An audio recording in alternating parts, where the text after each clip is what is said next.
पंतप्रधान मोदी आज पुणे दौऱ्यावर येणार आहेत। भूमिगत मेट्रो प्रकल्पाचं लोकार्पण त्यांच्या हस्ते होईल, तर जिल्हा न्यायालय ते स्वारगेट मेट्रोचं लोकार्पण त्यांच्या हस्ते केलं जाणार आहे। जिल्हा प्रशासनाकडून लोकार्पण सोहळ्याची जय्यत तयारी सुरू आहे।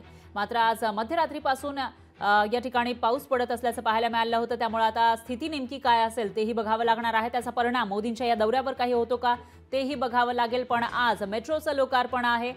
जिल्हा न्यायालय ते स्वारगेट अशा मेट्रोचं लोकार्पण पंतप्रधान मोदींच्या हस्ते केलं जाणार आहे आणि आज रात्रीपासून भूमिगत मेट्रो ही पुणेकरांच्या सेवेत दाखल होईल। कदाचित त्यांच्या ऑफिसला सांगण्यात आलं नसावं की ह्याच मेट्रोसाठी आपण 6व्यांदा त्याच कार्यक्रमासाठी जातोय। दर 2-3 किलोमीटर नंतर प्रधानमंत्र्यांना बोलवलं जातंय।